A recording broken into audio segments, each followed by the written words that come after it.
Diawali dengan memperlihatkan stasiun ruang angkasa di mana para awak di sana tewas oleh seekor tikus raksasa yang menyerupai monster. Di mana tikus itu merupakan hasil percobaan rekayasa genetik yang dilakukan oleh para ilmuwan atau awak di sana. Satu-satunya yang selamat adalah Simba ini, di mana dia diperintahkan untuk mengambil sampel percobaannya sebelum pulang ke bumi menggunakan kapsul darurat.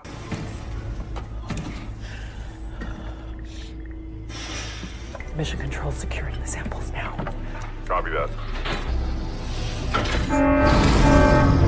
Warning, all integrity critical.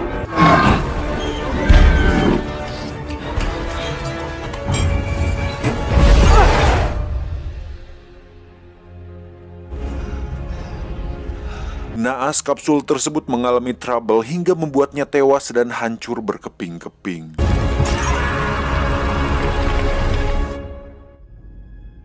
Adegan berpindah ke sebuah kebun binatang di mana di situ ada petugas kebun binatang sekaligus seorang primatologis atau orang yang yang berilmu, yang berpengalaman dalam dunia primata, bernama Davis Okoye. Ini orangnya.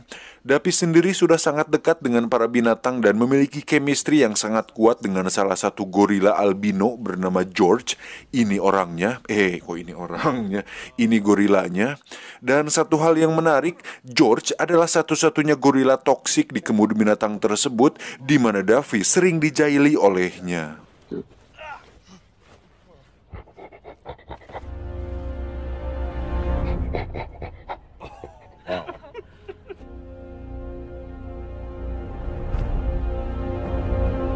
Selesai dengan pekerjaannya, Davis pun pulang ke rumah dan di tengah perjalanannya kita bisa melihat puing-puing kapsul darurat tadi terlihat jatuh tepat di beberapa titik, di antaranya di hutan rawa dan terakhir di kebun binatang Davis, di mana George menghampiri puing tersebut yang ternyata itu adalah sampel percobaan di mana benda tersebut mengeluarkan semacam gas berwarna hijau yang membuat George berteriak.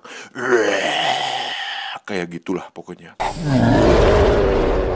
Esoknya Davis pun dikejutkan dengan laporan bahwa George masuk ke dalam kandang beruang grizzly, di mana George membunuh grizzly tersebut, sehingga George sendiri nampak seperti ketakutan. Untuk kemudian Davis mencoba menenangkannya, hingga saat George keluar, betapa kagetnya mereka berdua saat melihat ukuran George yang bertambah besar, hingga bisa dipastikan bahwa sampel tersebut memiliki suatu zat yang mampu merubah ukuran seekor binatang.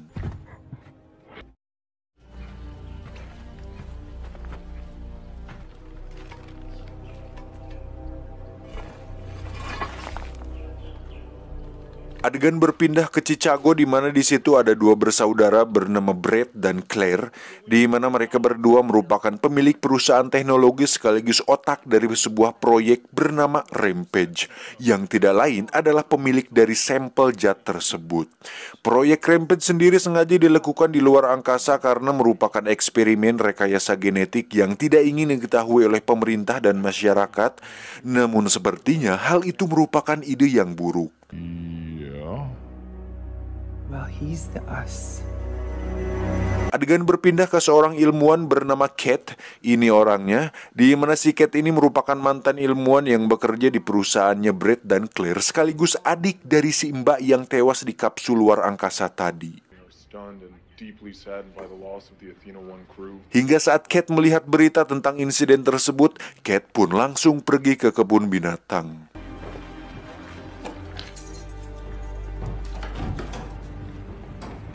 Kembali ke Davis, di mana George dipindahkan ke kandang di dalam ruangan, dan tak lama datanglah Cat untuk menanyakan apakah Davis menemukan suatu benda aneh.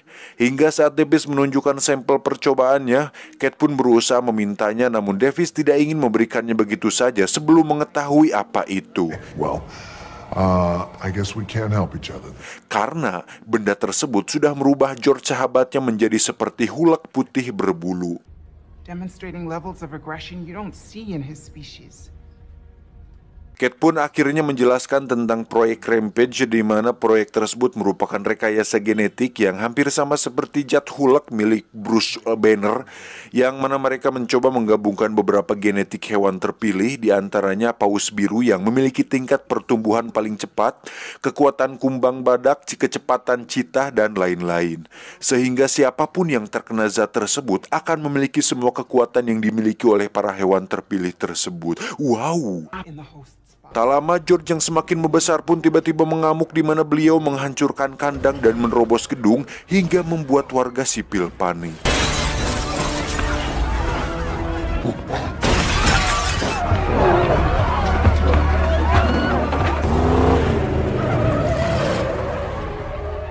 Dengan cepat Davis pun mengejarnya lalu mencoba menenangkannya, hingga saat itu berhasil. Dengan bodohnya pihak kepolisian mencoba menembak si George dengan peluru bius hingga membuat George ngagoler tak berdaya. George! Sementara itu Brett dan Claire yang mengetahui bahwa salah satu sampelnya terjatuh di hutan menyuruh anak buahnya untuk pergi ke sana dan mengambil sampel tersebut. Ini adalah Burke, mantan militer yang punya kemampuan berburu tingkat tinggi, di mana sekarang bekerja untuk Claire dan Brett di perusahaan mereka. Dan jika dilihat dari wajah dan beberapa anak buahnya, Burke merupakan karakter kuat dan sepertinya memiliki ambisi yang sangat bergebu-gebu. Sampai di hutan, Burke dan anak buah pun langsung turun ke lapangan, di mana mereka menemukan sebuah jejak kaki yang sangat besar dan tak biasa. Kemudian dikejutkan dengan kemunculan rusa yang sedang berlari.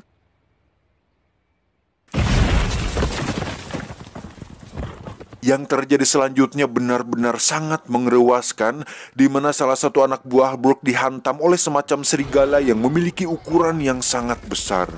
Dari situ semua anak buah Burke pun dibantai satu persatu hingga menyisakan Burke seorang.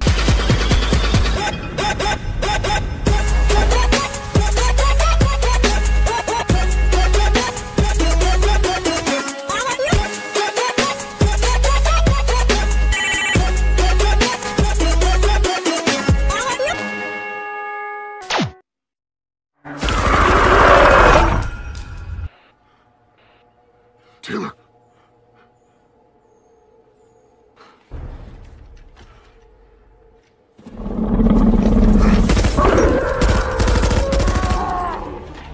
Hingga saat serigala itu muncul, Burke pun menyuruh helikopter untuk menembaknya. Namun naas, awak yang berada di helikopter tersebut harus tewas juga karena disantap oleh serigala tersebut.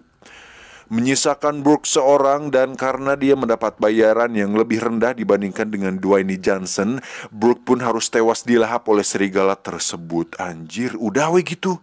Sayang loh, padahal karakternya udah kayak kuat gitu, cuman dikasih porsi dikit di filmnya, tapi ya udahlah.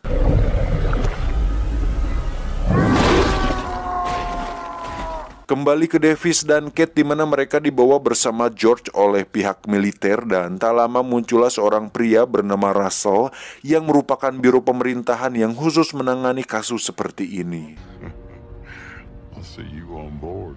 Load him up with the hate. Mengetahui bahwa Burke anak buahnya gagal membawa sampel Rampage, Claire pun akhirnya memutuskan untuk memanggil Rampage itu sendiri dengan cara mengaktifkan sebuah alat pemancar yang bisa mengeluarkan semacam gelombang atau sonar dan memancing para hewan yang terinfeksi untuk datang ke sumber gelombang tersebut, tanpa mereka sadari bahwa itulah awal bencana ini akan terjadi. We sell that shit for a mint. Perlu saya jelaskan bahwa sampel Rampage yang berhasil mendarat di bumi hanya ada 3 buah ya. Pertama jatuh di hutan yang menginfeksi serigala, kedua di rawa yang menginfeksi seekor buaya, dan di kebun binatang yang menginfeksi si George. Sehingga saat si sonar itu aktif, ketika hewan itu pun langsung pergi menuju ke sumber suara tersebut yang berlokasi di tengah kota. Nah loh.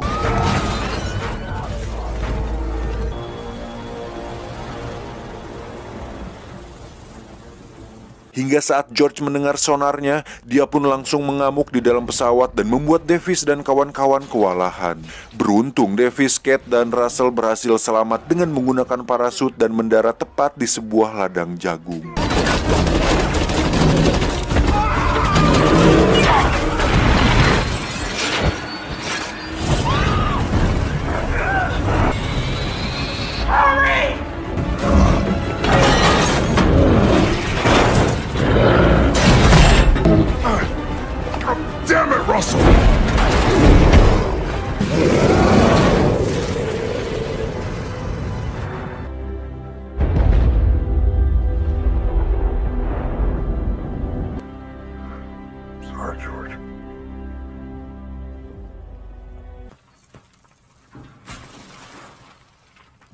Russell pun meminta bantuan kepada pihak militer untuk menjemput mereka. Hingga saat Davis dan Kate sampai di pusat militer, mereka semua pun melihat George dan serigala tengah menuju ke pusat kota, di mana mereka semua menimbulkan kekacauan yang membuat situasi semakin genting.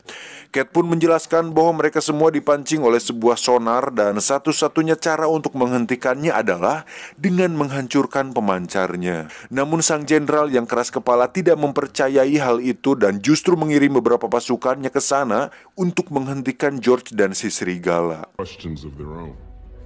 These gentlemen will see you after. Davis dan Kate pun diusir dari sana, namun mereka tetap kekeh harus pergi ke Chicago, di mana Davis yang mantan seorang pemain WWE dengan gagahnya mengalahkan 2 tentara dan mengambil alih salah satu helikopternya untuk pergi ke Chicago. Tak diduga, Russell ternyata mendukung Davis dan Kate, di mana dia memberikan kunci helikopternya sebagai balasan terima kasih karena telah menyelamatkannya dari pesawat tadi siang. I'll be in touch. Ow.